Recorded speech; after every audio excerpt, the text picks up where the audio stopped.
Okay, biology, I believe this is it. We are on our eukaryotic cell structure part 3, or organelles part 3. So this is going to be our last video that addresses the organelles that are found inside a eukaryotic cell. So let's celebrate for that one. So the first new organelle we're going to talk about are vacuoles. So a vacuole, the first question we're going to ask is, what is the function of a vacuole?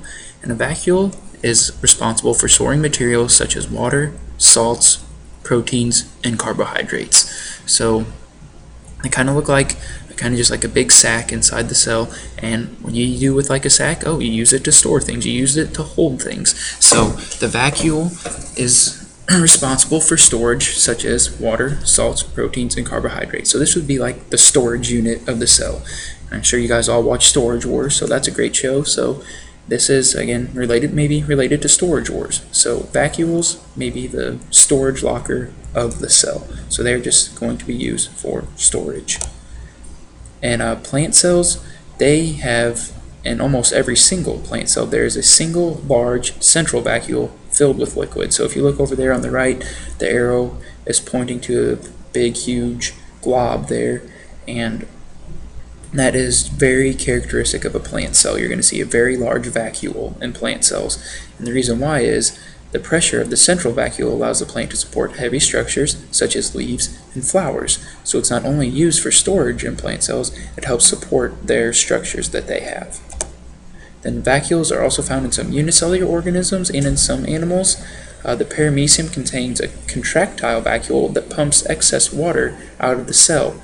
So we haven't talked about any single-celled organisms, but we have talked about the fact that there are organisms that are only one cell in size, and the paramecium is one of them, and they utilize a vacuole to eliminate water, not even to store it, to eliminate water from their cell. So that is the vacuole. The next one we are going to talk about is the mitochondria. So we're going to look at what is the function of the mitochondria. And the mitochondria are present in nearly all eukaryotic cells, and they convert the chemical energy stored in food into compounds that are more convenient for the cell to use.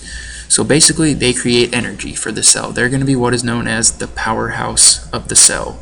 So we've had a lot of analogies here to compare things. So we've had the vacuoles or the storage lockers, and the mitochondria would be like the power plant, the one that we have just outside of town. Think of it like that.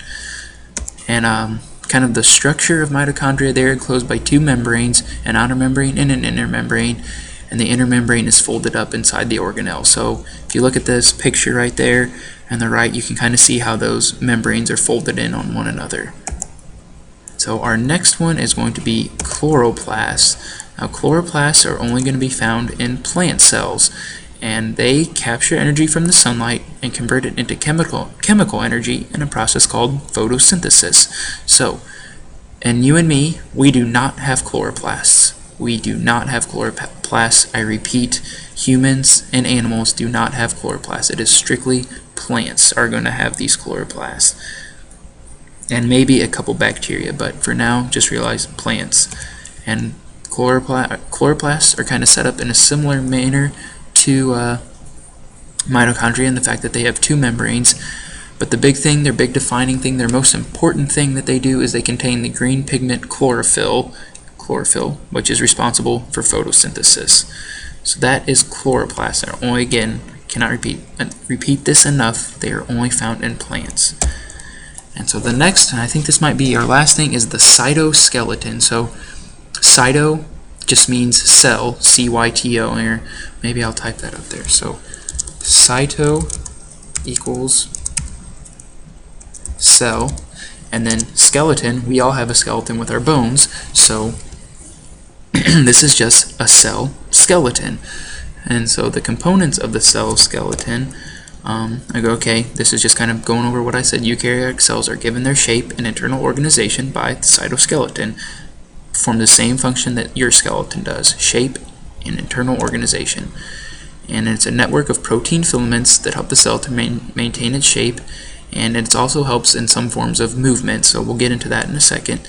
And the cytoskeleton is made up of microfilaments and microtubules, so we'll talk about each one of those a little more in depth. So microfilaments are thread-like structures made up of a protein called actin, A-C-T-I-N. So microfilaments are made of actin, and they form extensive networks in some cells, and they produce a tough, flexible framework that supports the cell and also helps the cell move. So that's the first part of our cytoskeleton, our microfilaments.